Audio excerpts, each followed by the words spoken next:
بسم اللہ الرحمن الرحیم اعوذ باللہ من الشیطان الرجیم بسم اللہ الرحمن الرحیم خواتین و حضرات السلام علیکم ورحمۃ اللہ وبرکاتہ و مغفرتہ۔ پروگرام احکام شریعت اور قرآن و حدیث سے اخذ شدہ فقہ حنفی کے قواعد کے ذریعے نکالے گئے مسائل آپ کی خدمت میں لے کر ایک دفعہ پھر حاضر ہیں۔ کچھ آف ایئر کویسچنز ہیں، پہلے وہ لیں گے، پھر کالز کا سلسلہ شروع کریں گے۔ ایک بہن نے کال کی آف ایئر کویسچن کیا کہ میرے بال کم عمری میں تیزی سے سفید ہو رہے ہیں، تو کیا میں کسی بیوٹی پارلر سے اسٹریکنگ اور ہائی لائٹس کروا سکتی ہوں؟ یہ جائز ہے کہ نہیں؟ انہیں بالوں میں دھاریاں وغیرہ اور کلر وغیرہ کروا لینا میرے لیے شرعاً درست ہے یا نہیں؟ دیکھیں، کل بھی اس طرح کا کویسچن آیا تھا کہ خواتین کے لیے اپنے بالوں کی کٹنگ اتنی کہ کندھے سے اونچے نہ ہو جائیں، وہ بھی جائز ہے۔ بالوں کو کلر کروانا، ڈائی کروانا، یہ بالکل جائز ہے، لیکن کسی ایسے ذریعے سے نہ کروائیں کہ بالوں کی جڑیں اور کمزور ہوں، بال اور تیزی کے ساتھ سفید ہوں یا کھال کو نقصان پہنچے۔ یعنی ضرر والی چیزیں یوز نہیں کر سکتے، باقی کر سکتی ہیں، اور قصد و ارادہ اچھا ہونا چاہیے۔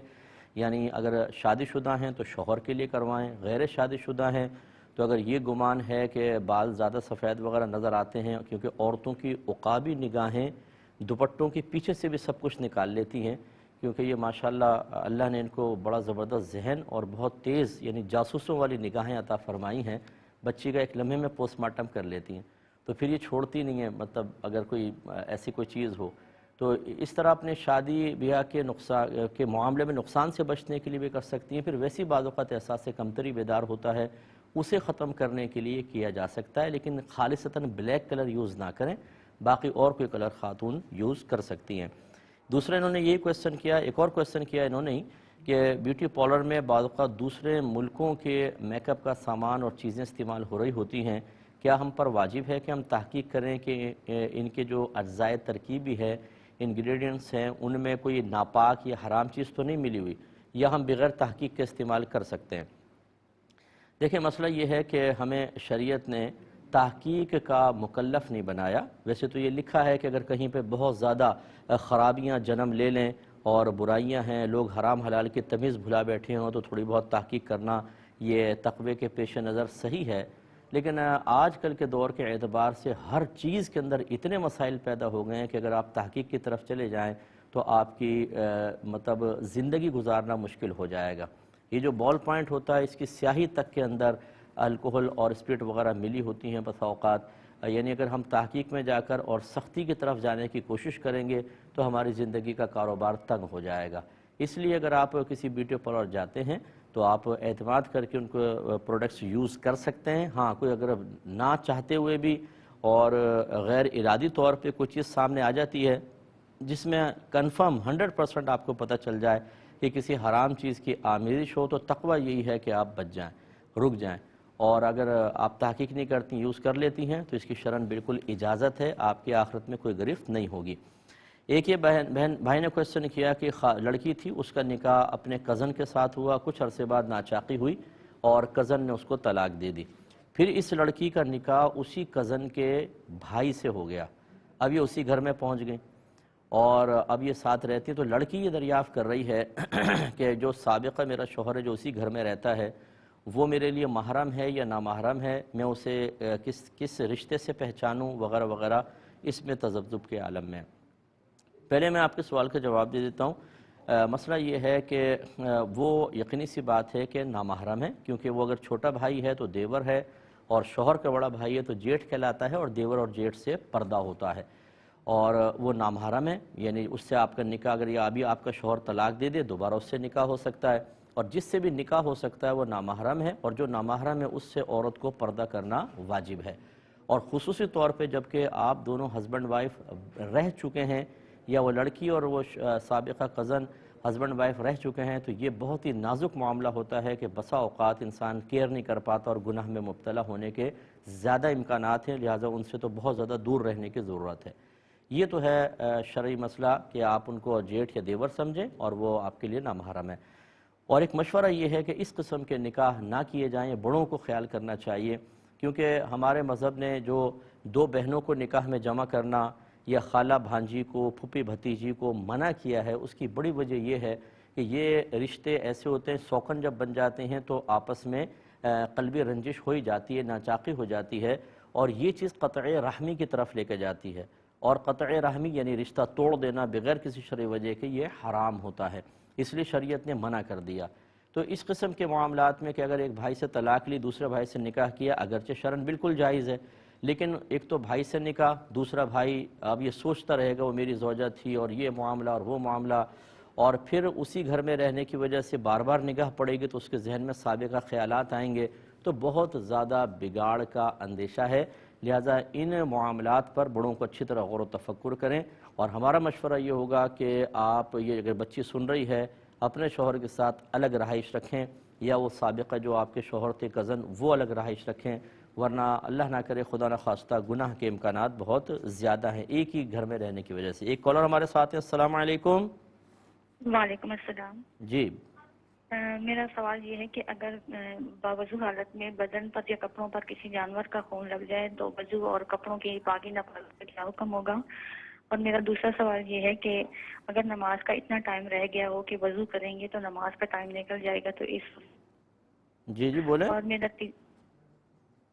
اگر وضو کریں گے نماز کے وقت نکل جائے گا تو تیمم کریں، یہ پوچھ رہی ہیں؟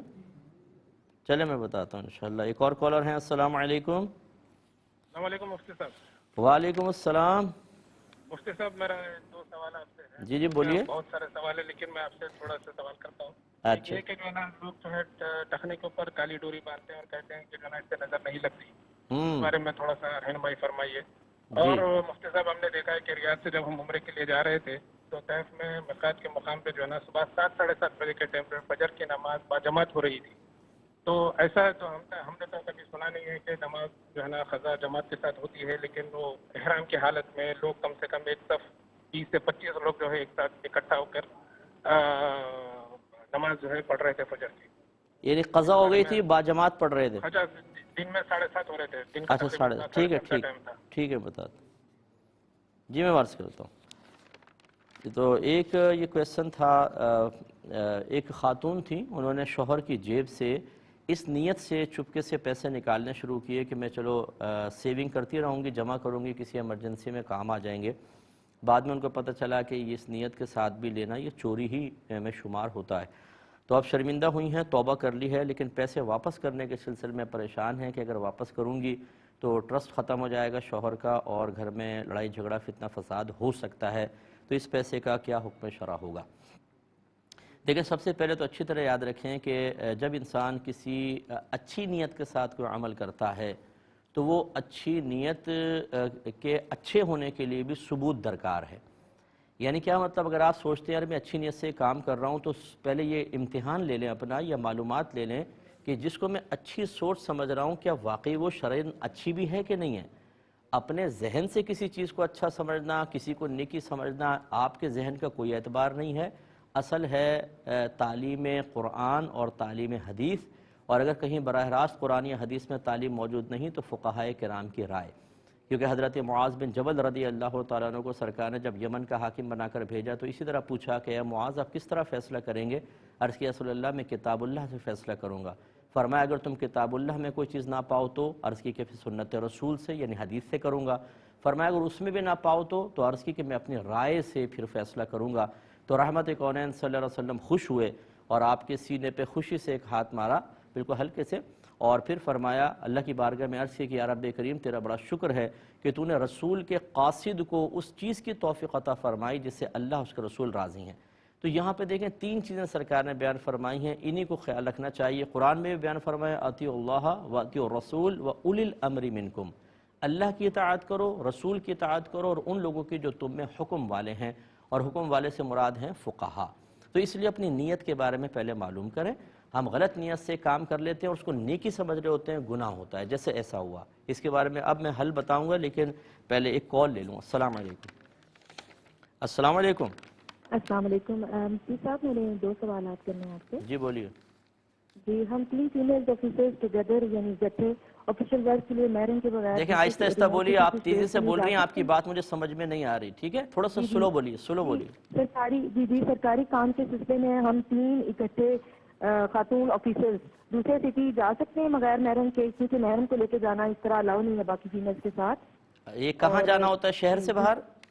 جی دوسرے شہر مثلاً جس طرح یہاں سے مطلب اسلام آباد سے ہم لوگ کراچی جائیں گے، جد جائیں، لاہور جائیں، اس طرح کیونکہ ضروری ہوتا ہے سرکاری کاموں میں آپ کو دوسرے سٹی جانا، کچھ کام کو ریویو کرنے کے لیے، ایڈٹ کرنے کے لیے، تو اگر ہم 3 فیمیل آفیسرز جانا چاہیں بغیر محرم کے تو جا سکتے ہیں؟ چلے میں بتاتا ہوں. اور کوئی؟ جی دوسرا سوال یہ ہے کہ ہمیں کچھ پیسے پیٹرول کے لیے دیے جاتے ہیں جو کہ ہمارے ٹی اے ڈی اے کے علاوہ ہوتے ہیں، لیکن عرف عام میں یہ ہے کہ پیٹرول کے پیسوں کے باقی بھی سفر کی چیزیں لیتے ہیں، تو ایسا کرنا کیسا ہے؟ ٹھیک ہے. اور چلے میں انشاءاللہ لیتا ہوں. ایک اور کالر ہے. السلام علیکم. لائن ڈراپ ہو گئی ہے.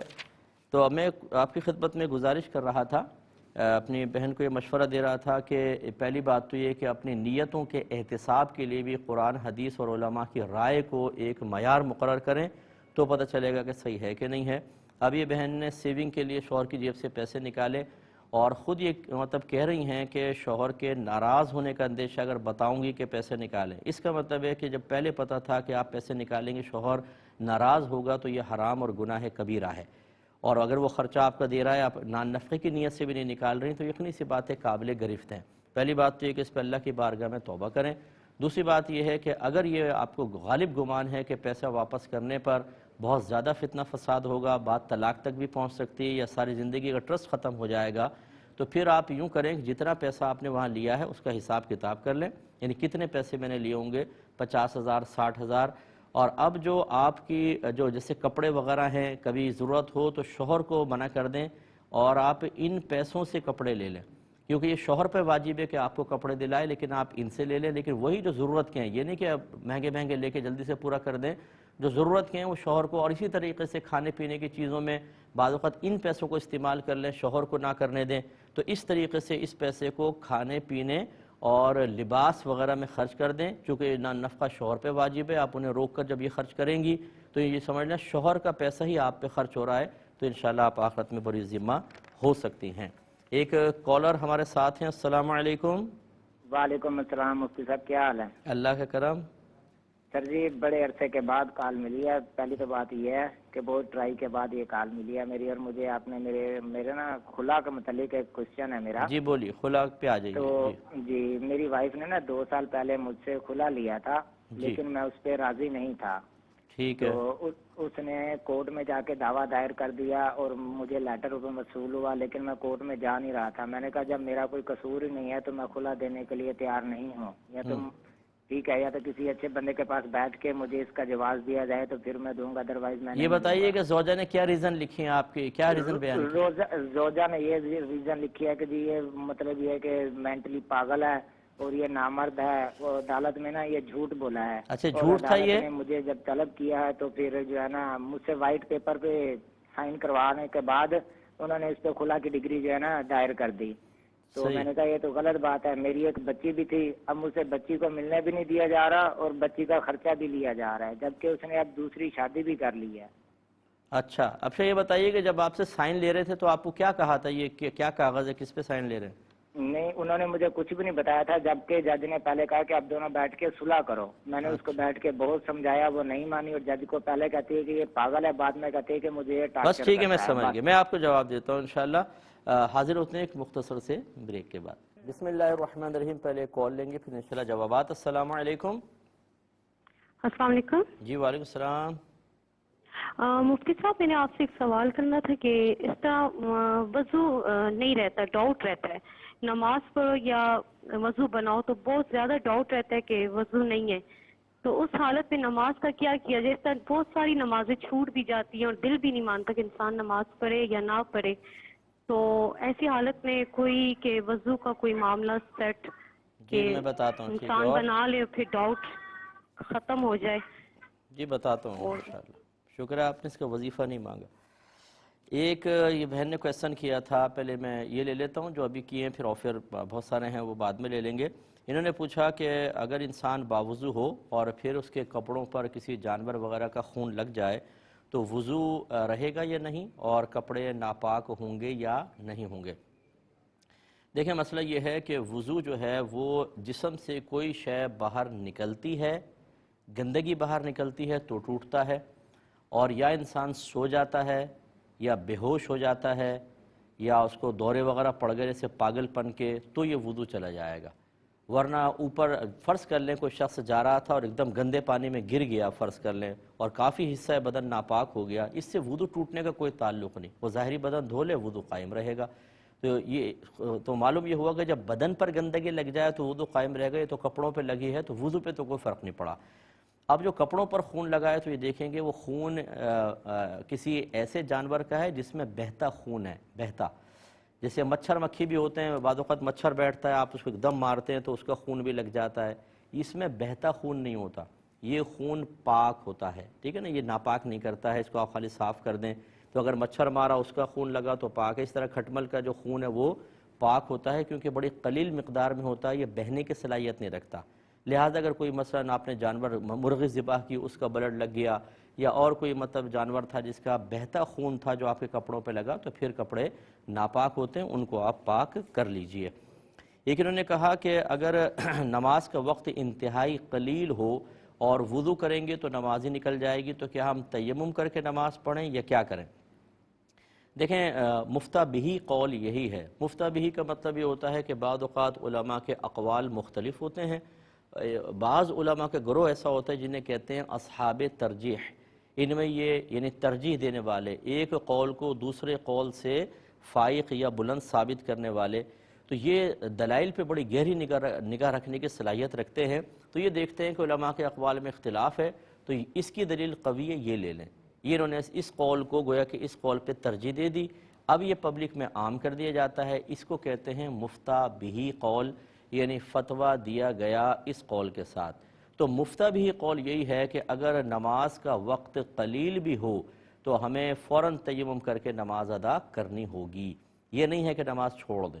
غیر مفتہ بہی قول یہ ہے کہ قلیل وقت کوئی تیمم کے لیے عذر نہیں ہے، لہذا نماز چھوڑ دیں، بعد میں نماز پڑھیں. لیکن چونکہ مفتہ بھی اب یہ ہو گیا ہے تو فرض کر لیں اگر فجر کی نماز سے 1-2 منٹ پہلے آپ کی آنکھ کھلتی ہے اور آپ یہ سمجھتی ہیں کہ اگر میں وضو کروں گی تو نماز ہی نکل جائے گی، تو فوراً تیمم کریں، نماز پڑھیں، اور بعد میں اس نماز کو یعنی طلوع آفتاب کے بعد اس نماز کی قضا کریں گی. تو گویا کہ وقت پہ ادا بھی کرنا ہے اور بعد میں اس کی قضا بھی ادا کرنی ہے. ایک یہ کہتے ہیں کہ بھائی نے ارشاد فرمایا کہ بعض اوقات پنڈلی پر کالی ڈوری باندھ لی جاتی ہے ٹخنے کے پاس تاکہ نظر نہ لگے، کیا یہ صحیح ہے؟ دیکھیں، یہ ہمارے گھریلو ٹوٹکے ہیں اور ان کا مطلب شریعت سے کوئی تعلق نہیں ہے. یعنی شریعت سے تعلق نہ ہونے کا مطلب ہے کہ قرآن و حدیث میں کوئی یہ نہیں بیان کیا گیا. یہ بعض اوقات ایسا ہوتا ہے کہ کثرت تجربات کی بنا پر، یا بعض اوقات خود ہمارا وجدان ہوتا ہے کہ یار یہ کر لیں تو شاید فائدہ ہوگا، اس قسم کے معاملات کر لیے جاتے ہیں. لیکن آپ یہ دیکھیں گے کہ ڈوریاں باندھنے کے باوجود بھی پریشانیاں آتی ہیں، طبیعت بھی خراب ہوتی ہے، بخار بھی چڑھ رہا ہے، فلاں بھی ہو رہا ہے، اور ہو سکتا ہے یہ نظر کا نتیجہ ہو. تو یہ ہم اپنے ذہن سے ایک بات سوچ کر اس کو 100% یہ نہیں سمجھیں کہ شاید یہ غیبی کوئی معلومات حاصل ہو گئی ہیں، کیونکہ اس کا تعلق غیب سے ہے کہ یہ باندھیں گے تو یہ نہیں ہوگا. اب اگر قرآن و حدیث نہیں کہہ رہا تو ہم کیسے کہہ سکتے ہیں 100%؟ تو خلاصہ کلام یہ ہے کہ آپ باندھ تو سکتے ہیں، لیکن ان پر اتنا اندھا اعتقاد رکھنا جیسے قرآن و حدیث کی تعلیم پر رکھنا ہوتا ہے، یہ بالکل صحیح نہیں ہے. آپ باندھنا چاہیں باندھ لیں، اور اللہ پر توکل کرنا چاہیں تو اس کے باندھنے سے کہیں زیادہ اولا اور افضل ہوگا. ایک ہی کہتے ہیں کہ ہم ریاض سے طائف کی طرف آئے تو کچھ جو لوگ تھے حالت احرام میں، ان کی فجر کی نماز قضا ہو گئی، تو ہم نے یہ دیکھا کہ ان سب نے باجماعت اس قضا کو ادا کیا. کیا یہ صحیح ہے؟ جی بالکل صحیح ہے. میرے آقا صلی اللہ علیہ وسلم کی غزوہ خندق میں ایک روایت کے مطابق 4 نمازیں لگاتار قضا ہو گئی تھی، کیونکہ دشمن کا سامنا تھا تو نہیں پڑھ سکتے تھے، صلاۃ الخوف بھی نہیں پڑھ سکتے تھے، تو وہ 4 نمازیں نکل گئیں. تو جب وہ امن آیا تو میرے آقا صلی اللہ علیہ وسلم نے ان تمام نمازوں کو باجماعت قضا کیا ہے. اسی طریقے سے ایک سفر سے سرکار واپس تشریف لا رہے تھے. طویل واقعہ لیکن مختصر یہ ہے کہ اس وادی میں سب سوتے رہ گئے. حضرت بلال رضی اللہ تعالی عنہ کی ڈیوٹی تھی کہ آپ فجر میں اٹھائیں گے، لیکن خود ان کو بھی نیند آ گئی کیونکہ پوری رات تقریباً چلتے رہے تھے اور آخری رات کے حصے میں آرام کیا تھا. تو وہ سب سوتے رہ گئے. تو پھر جب وہ سورج طلوع ہوا تو آنکھ کھلی، اور بعد میں پھر رحمت کونین صلی اللہ علیہ وسلم نے اس نماز کو بھی باجماعت قضا کروایا. اس سے ایک یہ بھی جواب حاصل ہو جاتا ہے جو ہمارے بعض بھائی اور بہنیں یہ فتوے جاری کر رہے ہیں کہ جی قضا کا تو کہیں مطالبہ نہیں ہے کہ قضا کریں. تو بھئی مطالبہ کا کیا مطلب ہے؟ آپ کو قرآن و حدیث میں یہ لکھا ہونا ضروری ہے کہ قضا ادا کرو؟ کیا نبی کریم صلی اللہ علیہ وسلم کا عمل مبارکہ ہمارے لیے کافی نہیں ہے؟ تو نبی کریم صلی اللہ علیہ وسلم نے جب بھی کوئی نماز نکلی ہے فوراً اس کی قضا ادا کی ہے. اسی لیے پھر فقہ حنفی میں یہ ہے کہ آپ کی زندگی کی جو نماز قضا ہیں ان کا حساب کریں، ان کو ادا کریں، اس لیے کہ میرے آقا صلی اللہ علیہ وسلم نے ایسا کیا ہے. ویسے تو ہم حدیث پر عمل کرنے کا دعویٰ کرتے ہیں، اور بعض اوقات پھر جب حدیثوں میں کوئی چیز موجود ہوتی ہے خود اسی کو اختیار نہیں کرتے ہیں. تو یہ ہمیں غور کرنا چاہیے کہ یہ اس کی وجہ کیا ہے، کیوں نبی کریم صلی اللہ علیہ وسلم کے طرز عمل کو، کہ جو ہمارے لیے ایک بنیادی دلیل ہے، ہم صرف اپنی عقل سے رد کر دیتے ہیں. کیوں رد کر رہے ہیں؟ اس حدیث پر عمل کرنا چاہیے. یہ ہماری بہن نے کویسچن کیا کہ یہ کوئی سرکاری آفیسر ہیں، یہ کہتی ہیں کہ بعض اوقات ہم 2-3 خواتین آفیسرز جو ہیں ہمیں شہر سے باہر جانا پڑ جاتا ہے اور محرم کو ساتھ لے جانا بہت ہی مشکل ہوتا ہے، تو اس کی ہمیں شرعاً اجازت ہوگی یا نہیں ہوگی؟ دیکھیں بہن، اصلاً تو چونکہ آپ نے کویسچن کیا ہے تو یقیناً آپ جانتی ہیں، تبھی آپ نے کویسچن کیا کہ اصلاً حکم تو یہی ہے کہ میرے آقا صلی اللہ علیہ وسلم نے عورت کو بغیر محرم کے تقریباً 92 کلومیٹرز دور تک جانے سے منع فرمایا. سفر جو مدت مسافت کہلاتی ہے مسافرت کی، اس سے منع فرمایا ہے. لیکن جیسے اب آپ کی جاب ہے یا کوئی اور سخت ایمرجنسی آ جاتی ہے، اس میں چند شرائط کے ساتھ پھر اجازت ہوتی ہے کہ مثال کے طور پہ اس کے بغیر کوئی گزارا ہی نہیں ہے، کوئی محرم آپ کے ساتھ جانے کی پوزیشن میں نہیں ہے، اور اگر آپ نہ جائیں تو آپ کو شدید مالی نقصان یا دیگر نقصانات کا اندیشہ ہے، یا آپ کی جاب ہی چلی جائے گی، کسی اور کو رکھا جائے گا، اور جاب اس وقت آپ کی شدید ضرورت میں ہے، اور آپ باپردہ طریقے سے جائیں. راستہ پر امن ہونا چاہیے، جان کا، عزت آبرو کا کوئی خطرہ نہ ہو. ایسے طریقے سے اگر جائیں اور وہاں پر جا کے جیسی کام ختم ہو فوراً واپس آئیں، تو آپ کے لیے یا ایسے خاص پرٹیکولر کیسز کے لیے اجازت ہو سکتی ہے. یہ جو ہمارے سننے والے ہیں ہر ایک کے لیے اجازت نہیں ہے کہ ہر ایک اس پر قیاس کر کے یار میری بھی مجبوری، چلو میں بھی نکل جاؤں. آپ ضرور اپنی مجبوری کسی اچھے مفتی صاحب کے سامنے بیان کریں. میں تو ایک طالب علم ہوں، اپنے آپ کو اچھا نہیں کہہ رہا ہوں. کسی بھی اپنے قریبی اچھے مفتی صاحب سے آپ رجوع کر کے ان سے اپنے پرابلم شیئر کریں. اگر وہ اجازت دے دیتے ہیں تو آپ کے لیے ایک شرعی دلیل بن جاتی ہے. تو ان بہنوں کا جو مسئلہ ہے وہ میں نے جو شرائط بیان کی ان شرائط کی روشنی میں یہ دیکھ لیں. اگر آپ یہ سمجھتی ہیں کہ ہمارا جانا بہت ضروری ہے تو پھر آپ نکل سکیں گی. ایک یہ کہتی ہے ہمیں پیٹرول کے پیسے دیے جاتے ہیں لیکن ہم ان سے دیگر چیزیں بھی خرید لیتے ہیں، کیا حکم شرع ہوگا؟ دیکھیں شرعی اصول یہ ہے کہ جس کام کے لیے پیسے مختص کیے جاتے ہیں ہمیں اسی کام میں استعمال کرنے ہوتے ہیں. یہی چندے کا اصول ہوتا ہے. اگر مطلب کھانا کھلانے کے لیے چندہ کیا گیا ہے تو کھانا کھلانے میں خرچ کرنے ہوں گے، دوسرے کام میں نہیں کر سکتے. اسی طرح مسجد کی تعمیر میں اگر دیے ہیں تو دیگر مسجد کے انتظامات میں نہیں خرچ کر سکتے، اور مسجد کے انتظامات کے لیے ہیں تو تعمیر میں خرچ نہیں کر سکتے. اسی طریقے سے جو یہ مطلب گورنمنٹ آپ کو دیتی ہے پیسہ، وہ پیٹرول کے نام پر دیتی ہے تو آپ پیٹرول کے اس میں خرچ کریں. اب ہم اپنا دیگر چکر چلا کر، مطلب آپ کو نہیں کہہ رہا ہوں کہ دیگر معاملات کر کے کہیں سے اپنی پرائیویٹ گاڑی لے لی، کچھ کر لیا اور پیٹرول بچا لیا، تو اس کا مطلب ہے کہ آپ دھوکہ دے رہے ہیں، آپ غلط بیانی کر رہے ہیں، آپ امانت میں خیانت کر رہے ہیں. تو اس سے اجتناب کریں. اب یقینی سی بات ہے کہ ہماری یہ ساؤنڈ ہر ایک کو اچھی نہیں لگے گی، مطلب یہ کہ یار یہ تو بس مولوی لوگ بولتے رہتے ان کو کیا پتہ. چلے جی، ہمیں نہیں پتہ، ساری معلومات آپ ہی کے پاس ہوں گی، لیکن آپ نے مرنا ہے. قبر میں اللہ نہ کرے اسی پیسے کی وجہ سے گرفت ہو سکتی ہے. گورنمنٹ کا پیسہ کھا کھا کر ہمارے ملک کا ایک جو ہمارا ابھی جو حشر ہو رہا ہے نا ملک کا، اس میں بڑا قصور اس طبقے کا ہے کہ جو گورنمنٹ جاب کر رہے ہوتے ہیں اور پھر بھی ملک کی جڑیں کاٹ رہے ہوتے ہیں اور کھا رہے ہوتے ہیں پیسہ. یہ اب سب سمجھتے ہیں کہ ادارے کس طریقے سے ہمارے چل رہے ہیں. تو خدا را آپ بہن آپ یہ نہ دیکھیے کہ کون کیا کر رہا ہے، آپ اپنی آخرت کی فکر کیجئے اور آپ پیٹرول میں پیسہ خرچ کریں. جب شریعت گورنمنٹ آپ کو دے رہی ہے تو اس میں خرچ کریں، اور آپ بالکل غلط کام کی طرف نہ جائیں، چاہے آپ کو لوگ کتنے ٹونٹ کریں، چاہے آپ کی جو ساتھی آفیسرز ہیں وہ آپ کو بے وقوف کہیں. آپ کہیں بھائی میں بے وقوفی بھلی، لیکن میدان معاشر میں نہیں چاہتی ہوں کہ میرا سر شرم سے اللہ کی بارگاہ میں چکا ہو، میرے آقا صلی اللہ علیہ وسلم میری وجہ سے رنجیدہ ہو جائے. میں اس پیسے کو ٹھیک ہے اسی کام میں استعمال کروں گی، تمہاری مرضی، ہدایت قبول کرو ٹھیک، نہیں کرو تو آپ کی مرضی.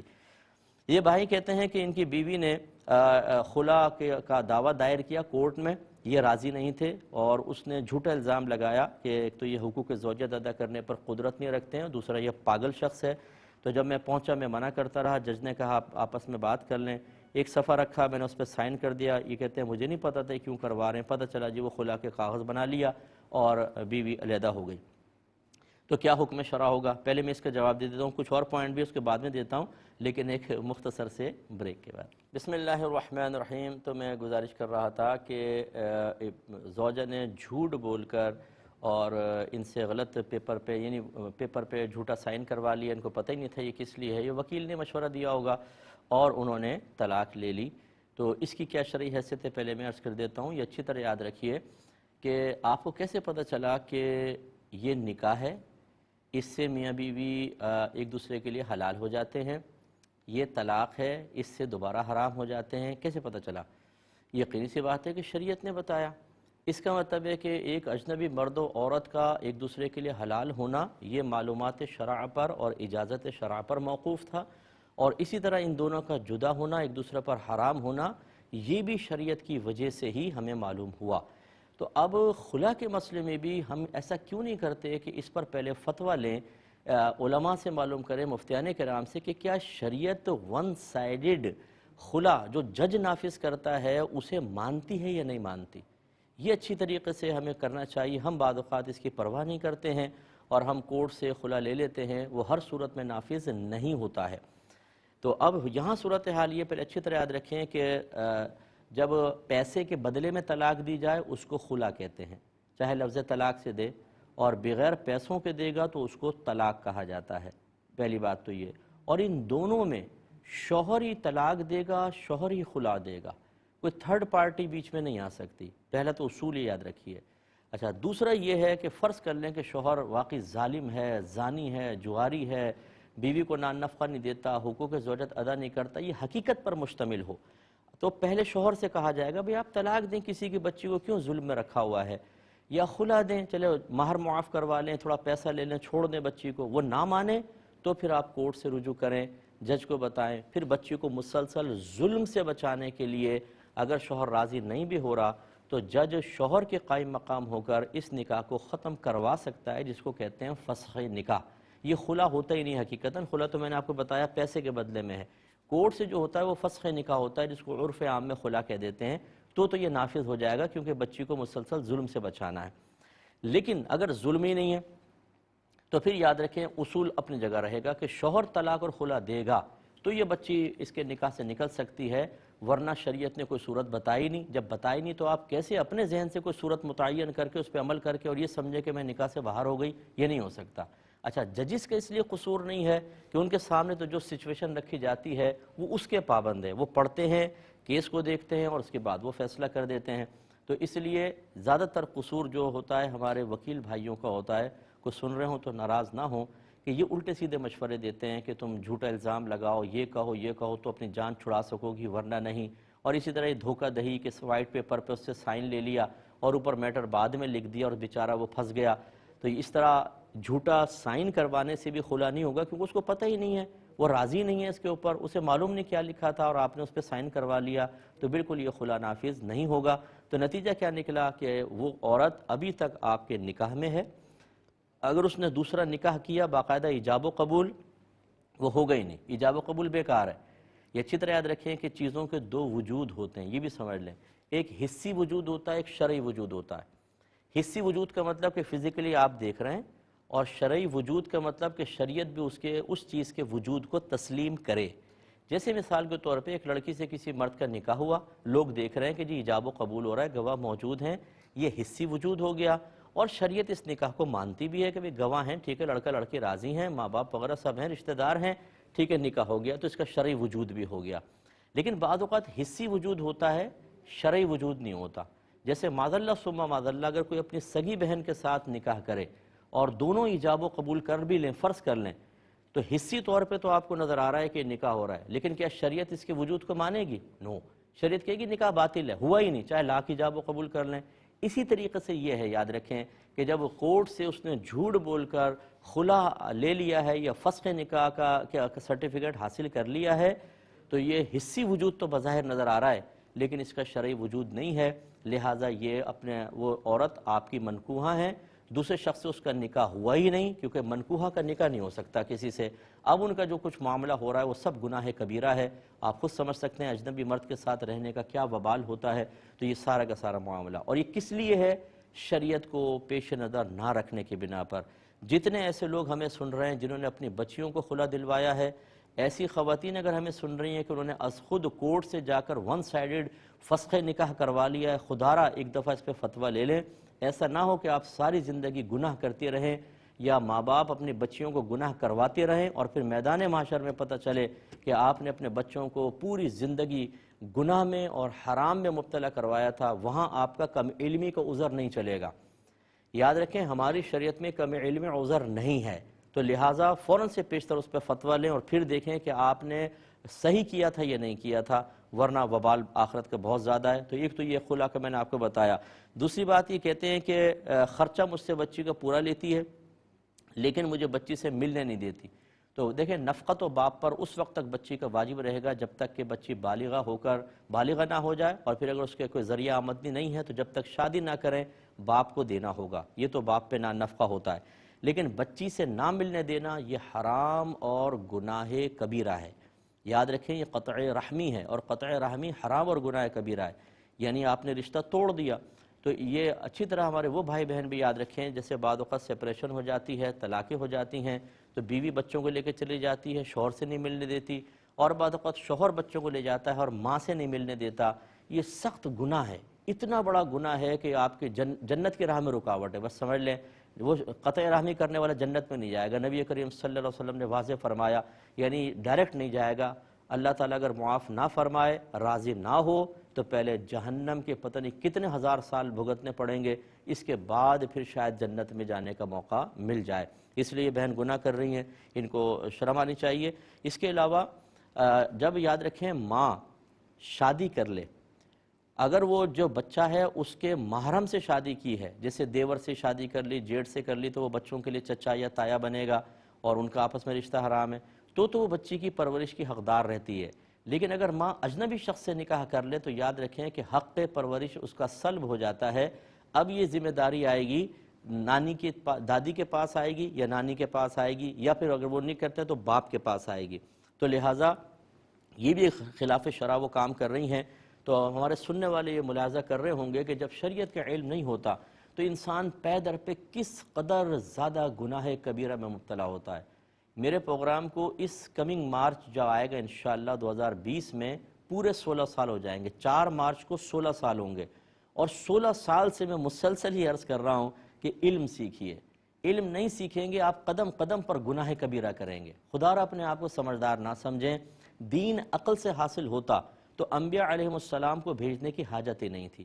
انبیاء علیہ السلام تعارف پیش کرتے ہیں ایک ایک چیز کی، ہماری شریعت تو اتنی کامل ہے، ہر چیز کے بارے میں علم دیا گیا، سیکھنے کی ضرورت ہے، نہیں سیکھیں گے اسی طریقے سے معاملات ہوتے ہیں۔ اللہ تعالیٰ رحم فرمائے۔ ایک بہن نے پوچھا کہ نماز میں وضو کے بارے میں مجھے ڈاؤٹ رہتا ہے، تو بعض اوقات تو نماز ہی چھوٹ جاتی ہے اور نماز پڑھنے کو دل نہیں چاہتا۔ دیکھیں اس پر بھی میں یہ جملہ کہوں گا، کاش علم دین سیکھا ہوتا تو کبھی ایسا نہ ہوتا۔ ڈاؤٹ اگر ہوتا ہے، شریعت کیا کہتی ہے اس کے بارے میں دیکھیں۔ شریعت یہ کہتی ہے جب تک یقینی طور پہ وضو ٹوٹنے کا یقین نہ ہو وضو قائم رہے گا، وسوسوں سے ٹوٹتا ہی نہیں ہے۔ ایک صحابی نے پوچھا رسول اللہ میں بعض اوقات نماز پڑھ رہا ہوتا ہوں، مجھے ایسا لگتا ہے جیسے خروج ہوا کا معاملہ ہو گیا ہے، تو میں کیا کروں؟ سرکار نے ارشاد فرمایا تم نماز کو جاری رکھو جب تک کہ تمہیں کوئی ساؤنڈ نہ سنائی دے، آواز یا اسمیل وغیرہ محسوس نہ ہو۔ اس سے یعنی حقیقی طور پر پتہ چلے گا، تم اپنی نماز کو جاری رکھو۔ ہونا یہ چاہیے تھا اگر آپ کو وسوسہ آ رہا ہے تو یاد رکھیں وضو قائم ہے جب تک اس کے ٹوٹنے کا یقین نہ ہو۔ تو ایک تو آپ نے اس کا معاملہ یعنی شریعت پر عمل نہیں کیا۔ دوسری بات یہ ہے کہ نماز چھوٹ جاتی ہے، بھائی ڈاؤٹ ہے تو اس سے نماز چھوڑنے کا کیا تعلق ہے؟ نماز چھوڑنا گناہ کبیرہ ہے، ایک نماز بھی جان بوجھ کر چھوڑیں گی تو میرے آقا صلی اللہ علیہ وسلم نے ارشاد فرمایا کہ اس شخص کا نام جہنم کے دروازے پر لکھ دیا جاتا ہے، اور یہ معمولی چیز نہیں ہے۔ یوں سمجھ لیں جوا خانہ ہو اور اس پہ آپ کا نام لکھ دیا جائے، آپ کے والد کا نام لکھ دیا جائے، برا محسوس ہوگا کہ نہیں ہوگا؟ چاہے آپ جواری نہ ہوں، لیکن آپ کہیں گے یار یہ جوئے خانے پہ میرے ابا کا نام کیوں لکھ دیا؟ گندی جگہ پر نام لکھا جانا یہ برا ہے، اور وہاں کیوں لکھا جاتا ہے؟ جو داخل ہوں گے ان کے نام لکھ دیے جاتے ہیں۔ اس کا مطلب ہے ایک نماز بھی جان بوجھ کر قضا کرنا یہ گناہ کبیرہ ہے۔ اب یہ کوئی آپ کا شرعی عذر نہیں تھا، لیکن آپ نے عذر کیوں بنایا؟ علم نہیں تھا۔ جب علم نہیں ہوتا تو وہ رہنمائی شریعت کی طرف سے حاصل نہیں ہوتی، پھر رہنمائی کون کرتا ہے؟ نفس و شیطان کرتا ہے۔ اور یقینی سی بات ہے آپ نے نیکی سمجھ کے چھوڑا ہوگا کہ نہیں یہ ڈاؤٹ ہے تو اب نماز جیسی عبادت میں ڈاؤٹ فل وضو کے ساتھ ادا کروں، نہ بابا نہ۔ اب بظاہر تو آپ کو خوف خدا لگا کہ میں خوف خدا کی وجہ سے کر رہی ہوں، لیکن حقیقتاً تو یہ وسوسہ شیطانی کی اطاعت تھی۔ اسی لیے جب کوئی شریعت نہیں سیکھتا، جب کوئی کسی مرشد کامل کا دامن نہیں تھامتا تو وہ اسی طریقے سے پریشان رہتا ہے، نفس و شیطان اس کو استعمال کرتے ہیں۔ اور ابھی میں نے تھوڑی دیر پہلے بھی عرض کیا کہ ہمارے مذہب میں، ہماری شریعت میں کم علمی عذر نہیں ہے، بلکہ جو لا علمی کی وجہ سے گناہ کرتا ہے، یاد رکھیں اس کے نام اعمال میں 2 گناہ لکھے جاتے ہیں، ایک علم نہ سیکھنے کا گناہ اور ایک گناہ کا گناہ۔ تو اس لیے آپ میری بہن توبہ کیجئے، اور جو میں نے آپ کو بتایا اس کو دوبارہ سن لیجئے گا ریپیٹ میں، تو انشاءاللہ آپ کو سمجھ میں آئے گا، اس کو آپ استعمال کریں۔ ایک یہ پوچھا بڑے بھولے پن کے ساتھ کسی نے، آفر کویسچن تھا کہ سنا ہے عورت کو مخصوص ایام میں موت نہیں آتی، کیا یہ درست ہے؟ تو بھائی کوئی ایسی بات نہیں ہے، آ سکتی ہے بالکل، یہ کوئی شریعت کا حکم نہیں ہے، یہ بس عام باتیں ہوتی ہیں جو بعض اوقات ہمارے درمیان پھیل جاتی ہیں، تو اس لیے اس کا اعتبار نہیں۔ حالت حیض میں بھی عورت کو موت آ سکتی ہے۔ یہ فرماتے ہیں کہ 5 سال کے سمجھدار بچے کا ایمان اور کفر معتبر ہے کہ نہیں؟ دیکھیں سمجھدار بچے کا ایمان اور کفر معتبر ہے، اور سمجھداری کی عمر جو ہمارا مذہب کہتا ہے وہ 7 سال ہے، کیونکہ میرے آقا صلی اللہ علیہ وسلم نے جیسے فرمایا کہ بچہ 7 برس کا ہو جائے تو اس کو نماز کا حکم دو، اور 10 برس کا ہو جائے تو مار کر نماز پڑھاؤ، تو نتیجہ نکلا کہ 7 برس کا بچہ سمجھدار ہو جاتا ہے، تبھی سرکار نے فرمایا نماز کا حکم دو۔ ایسی حضرت علی کرم اللہ وجہہ الکریم نے تقریباً 7 سال، یہ ایک روایت میں 9 سال کی عمر میں اسلام قبول کیا، اور میرے آقا صلی اللہ علیہ وسلم نے آپ کے اسلام کو تسلیم کر لیا، یعنی آپ نے اظہار اسلام کیا، کھڑے ہو کر بیعت کی ہے۔ تو لہٰذا 7 سال کے اگر بچہ ہو تو اس کا ایمان اور کفر معتبر ہوگا، یعنی اگر کوئی 7 سال کا بچہ ایمان لے آتا ہے مسلمان کہلائے گا، اور اگر آپ کے گھر میں کوئی بچہ 7 سال کی عمر میں معاذ اللہ کوئی کفریہ کام کر لیتا ہے تو اس کو پیار محبت سے شفقت سے تجدید ایمان کروانا ہوگا۔ ایک یہ بہن فرماتی ہیں کہ غسل کے 3 فرض ہیں، تو کیا غسل کی دعائیں پڑھنا بھی ضروری ہے؟ کیونکہ فرض سے ہی جب تمام غسل پورا ہو جاتا ہے تو دعا کیوں؟ تو پھر یہ دعائیں کیوں ہیں؟ انہوں نے ایک دعا لکھی ہے کہ میں نیت کرتی ہوں حیض کے غسل کی وغیرہ وغیرہ، تو بہرحال 3 فرض سے غسل پورا ہو جاتا ہے، دعا کوئی لازم نہیں ہے۔ اور یہ جو دعائیں ہیں یہ لوگوں نے اپنی بنائی ہیں، اگرچہ منع بھی نہیں ہے، لیکن جب کپڑے اترے ہوں، ستر نہ ہو، کھلا ہو، تو یہ دعائیں نہیں پڑھ سکتے ہیں۔ اب اپنے میزبان کو، ہماری کیو ٹی وی کی پوری ٹیم کو اجازت مرحمت فرمائیں، آپ ہمارے لیے دعا کیجئے، ہم آپ کے لیے دعا گو ہیں کہ اللہ تبارک و تعالیٰ آپ کو علوم دینیہ سے مالا مال فرمائے، اور یہ علم اپنی نسلوں اور ان کی نسلوں میں منتقل کرنے کی توفیق عطا فرمائے، آمین۔ وآخر دعوانا ان الحمدللہ رب العالمین۔